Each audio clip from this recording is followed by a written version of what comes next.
আমাদের আমি ব্যাগ ধরতে পারতেছি না, ভারী হয়ে গেছে। আমাদের আরও একটা ওয়াটারমেলন উঠানো হলো। বোটাগুলো উপর দিকে তো ব্যাগ ছিঁড়ে যাচ্ছে। ও অনেক ওয়েট হয়ে গেছে ব্যাগের।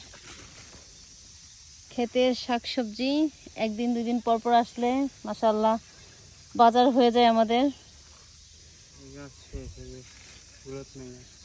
ওই যে ওইদিকে উঠছে কুমড়ো শাক, আর এক দুই দিন খাইতে পারলাম না, এটা কোনো কথা? আচ্ছা রাখো তো, এখন আজকে কাইটো না। এই যে কিছু শাক আছে, বাসায় শাক আছে তো, ওগুলো খাওয়া শেষ হয়নি, এই কুমড়ো শাকগুলো উঠে নিয়ে যায় খাওয়া যাবে।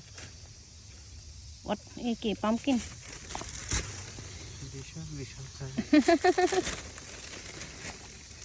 যাই হোক আলহামদুলিল্লাহ। কিন্তু কথা হলো আমার সাইতামা গাছে লাউ হইল না কেন? একটা মাত্র লাউয়ের জালি আসলো, সেটা মরে গেল। এটা কি মেনে নেওয়া যায়? আমার এত কষ্টের লাউ গাছ। একটু দেশি লাউ খাইতে চাইছিলাম, তার কপালে মনে হয় নাই নাকি, আল্লাহ জানে।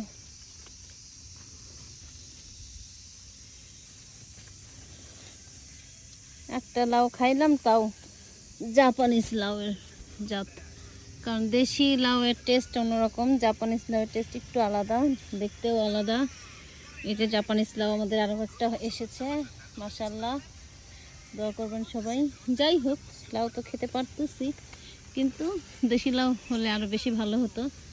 যেখানে আরও একটা জালি পড়েছে, ওখানে ব্যাগ ধরে রাখতে পারতেছি না, মোটামুটি অনেক বাজার হয়ে গেছে। এখানে ঢেঁড়স, মিষ্টি কুমড়া, ওয়াটারমেলন।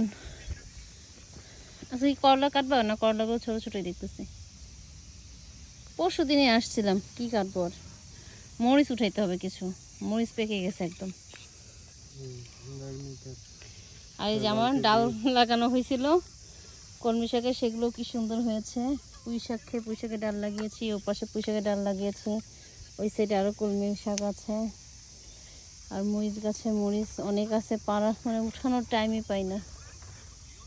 আমার ঝিঙ্গা গাছ, স্বাদের ঝিঙ্গা গাছে ফুলও আসছে না, ফল কবে আসবে দেখা যাবে, টাইমে শেষ হয়ে যাবে। আর 2 মাস টাইম আছে। আল্লাহ, এই 2 মাসের মধ্যে কি একটা খাইতে দিবা?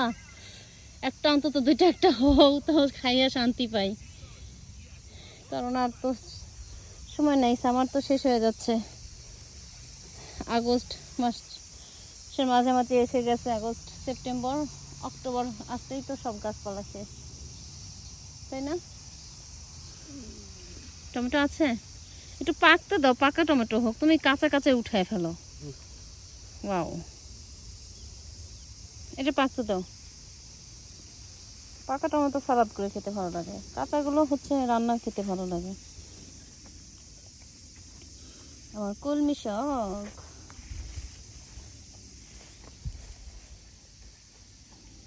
মরিচ, চলো মরিচ কটা তুলে তারপর বাসায় চলে যাই। আজকে তেমন নাই বেশি শাকসবজি, আর প্রতিদিন আসলে কি আর এত শাকসবজি পাওয়া যায়? তারপরে মাশাআল্লাহ প্রতিদিনই কিছু না কিছু পাই। আর একটু কচু গাছগুলো একটু ভালো হলে কচু পাতা তুলে নিয়ে যায়, কচু শাক খাইতাম। এই বেগুন একটা বড় হয়েছে, বেগুন উঠাতে হবে। আজকেও গাছের বেগুন দিয়ে মাছ রান্না করে আসলাম বাসায় একটু আগেই। আর এই যে আমাদের দুধ কচু গাছ, মাশাআল্লাহ এটাও হচ্ছে, মাশাআল্লাহ মাশাআল্লাহ, সবাই মাশাআল্লাহ বলবেন। এই আমাদের চিকনি চামেলি বরবটি, জাহাঙ্গীর আমাদের চিকনি চামেলি বরবটি, ওরে বাবা আসলেই অনেক চিকনি চামেলি। এই একটা বড় হয়েছে ওই পাশে, দেখো আমি ছ পাচ্ছি না, ওই দেখো একটা বড় হয়েছে, দেখো কি। আর এগুলো কি চিকনি চামেলি? ওই যে ওইটা না, এগুলো একদম চিকন তো, এগুলো হয়নি কিছু। ওই যে ওই পাশে একটা আছে, দেখো ওই যে নিচে পড়ে আছে। ওকে, আজকে আমাদের বাগানের এই অবস্থা। আর এই যে আমার সাধের সিম গাছ কেটে ফেলেছি, দেখতে পাচ্ছেন কিনা। সিম গাছে সিম হবে না বোঝা গেছে, একে 4 মাস ধরে পালতেছি, ফুল ফলের কোনো নমুনা নাই, শুধু গাছ হয়ে হয়ে এমন অবস্থাতে পোড়া মাচা ছেয়ে গেছিলো, কিন্তু কোনো ফুল ফল নাই। এভাবে রাখলে মাচা ভেঙে যাচ্ছে, আমার লাউ গাছ হতে পারছে না, সেই কারণে সিম গাছটা কেটে ফেলেছি আমরা গত সপ্তাহে এসে। মায়াও লাগে, কিন্তু করার কিছু নাই। আর এই যে আমার 2 ছানাপোনা, 2 ছোট কৃষক, তারা এখানে বসে এন্টারটেইনমেন্ট করছেন। তাদের আটকে রাখা যায় না দেখে তাদের একটু কার্টুন ছেড়ে দিয়ে ওখানে বসিয়ে দিয়েছি। তাছাড়া তারা অনেক বিরক্ত করে, আমাদের কাজ করতে দেয় না।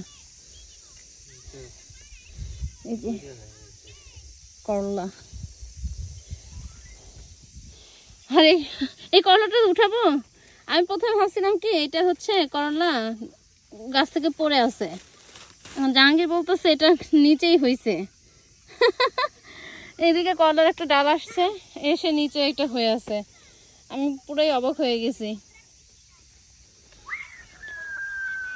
সবগুলো উঠাই না বরবটি, দেখি কয়টা।